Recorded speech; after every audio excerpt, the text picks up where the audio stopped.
In civic renewal, the true power is citizen leadership. And at a time when confidence in many leaders is low and political polarization is high, it's good to recall that the highest office in the land is that of the citizen. In the words of the preamble of the Constitution of the United States, it is we the people who have the ultimate charge to come together and forge solutions to our challenges. I'm happy to report that citizen leadership is happening across the United States. In this edition of Braver Angels TV, we'll look at the power of citizens in action from Oxford, Connecticut. They belong to an organization called All In for Oxford.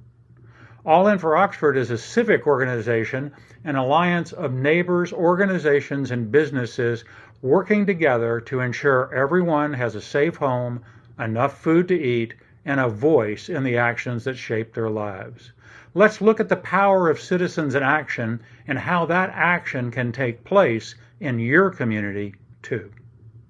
All in for Oxford is like a tricycle where the back two wheels are our goals to make sure that everybody has a safe home and enough food to eat. That keeps people stable and safe.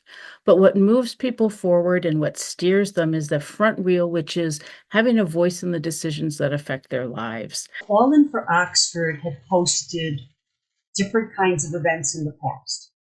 And there had been other attempts in Oxford to have forums on the issue of affordable housing that had not gone well.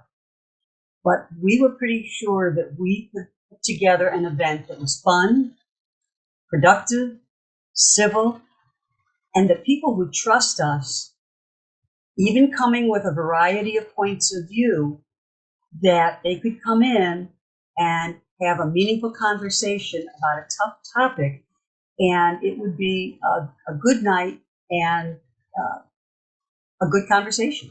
We gathered people together. We knew we didn't want to just talk at them or convey information to them. We wanted them to talk to each other. And so we set up the format so that they exchanged ideas with one another instead of just hearing our ideas. We knew as we were planning the event that some of the people who planned on attending and had indeed RSVP'd had a history of reacting violently to opinions that they disagreed with. So we prepared ourselves for that. We knew who they were and we greeted them warmly when they came in. We relied on our ground rules and we made sure that those individuals knew that their points of view were just as valid and heard and affirmed as everyone else's points of view. And I think that enabled us to keep the meeting in a safe and fun zone.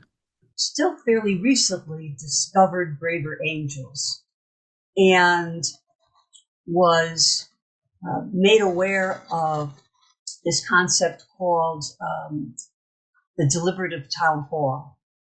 And the material that Charles Heckscher had provided, as well as some of the other Braver Angels leaders out here in Connecticut. We always had ground rules when we had our meetings. But the tone and the specificity of Braver Angels ground rules really struck a chord for me and for everyone.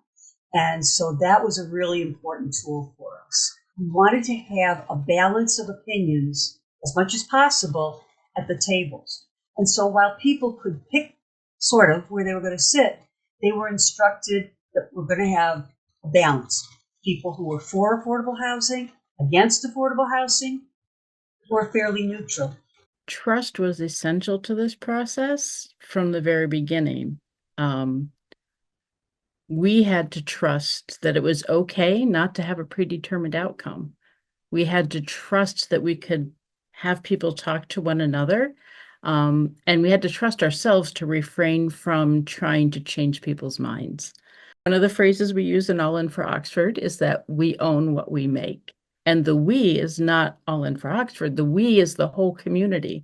So when we give them the feedback that they created, it's a collection of thoughts and opinions and stories and ideas all about affordable housing, and they own it and they can move forward with it.